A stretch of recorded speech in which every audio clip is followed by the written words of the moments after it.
Ok, la famille, nous sommes aujourd'hui, malgré que c'est Noël, joyeux Noël d'avoir tout le monde. Aujourd'hui, je suis avec un jeune frère il essaie de nous dire comment lui, il a essayé de se relever tout seul. Parce qu'il m'a raconté son histoire, ce n'est pas toujours facile, mais il a essayé de faire de son mieux jusqu'à aujourd'hui.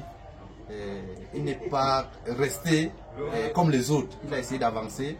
On aimerait qu'il essaie de nous donner un peu son secret, comment il a pu marcher et en arriver là. Salut frère. Bonjour. Ouais.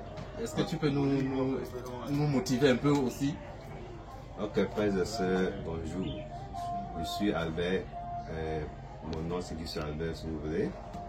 Bon, particulièrement, je ne suis pas là beaucoup plus pour vous raconter ma vie, mais j'ai beaucoup plus vécu. Mon parcours a été vraiment compliqué. Je suis là tout simplement pour vous fortifier et pour vous amener à croire que la façon dont nous, les nordistes, oui, quand nous arrivons en ville, bien vrai que quand on quitte du village pour arriver en ville, c'est pour chercher quoi manger, c'est peut-être à la recherche de meilleures conditions de vie, là c'est normal. Oui, quels sont nos objectifs quand on arrive en ville? Quand tu quittes du village pour arriver en ville, qu'est-ce que tu veux faire exactement? Posons-nous d'abord ce genre de questions, parce que, oui, bien, on dit souvent que le village récolte beaucoup plus, comment dirais-je, plusieurs bénédictions. Mais quand on arrive en ville, ce n'est pas parce qu'il n'y a rien au village, c'est parce qu'on a un objectif à atteindre en ville. Mais quand on arrive en ville, souvent on se retrouve dans des situations où on n'a rien à faire. Quand on arrive en ville, le début est toujours compliqué. Et quand on arrive en ville, ce qui est facile à faire en ville, c'est beaucoup plus le gardiennage. Voilà, quand tu trouves le gardiennage, pendant combien de temps tu peux faire le gardiennage? C'est d'abord la question que tu te poses. Parce que tu ne peux pas quand même quitter du village rien que pour le gardiennage.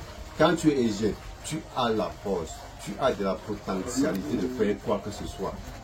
Et quand tu arrives en ville, tu as le gardiennage. Tu fais le gardiennage, tu sais que tu veux faire le gardiennage pendant un mois, tel objectif. Ce que je veux nous dire, c'est que ne prenons pas le gardiennage comme un métier universel, un métier pour toujours. Parce que quand on est jeune, oui, on a la force de faire quoi que ce soit. Tu peux faire le gardiennage et tu as de l'argent. Et maintenant, au fur et à mesure que tu fais le gardiennage, l'âge augmente. Et quand tu deviens vieux, tu n'auras plus la force que tu avais dans ta jeunesse pour faire d'autres activités. Donc, j'aimerais tout simplement nous dire que quand nous arrivons en vie bien-aimée, cherchons beaucoup plus à nous perfectionner pendant que nous faisons le gardiennage. C'est-à-dire, l'argent que nous trouvons dans le gardiennage, utilisons cet argent-là pour nous former dans d'autres métiers que nous pouvons faire plus tard. Parce que quand on devient vieux, l'entreprise n'aura plus besoin de toi parce que tu es déjà vieux et tu n'as plus la force de garder l'entreprise, de garder la société comme il le faut. Et en ce moment, tu n'as pas investi l'argent du gardiennage et tu t'es pas formé dans d'autres métiers. Qu'est-ce que tu vas faire?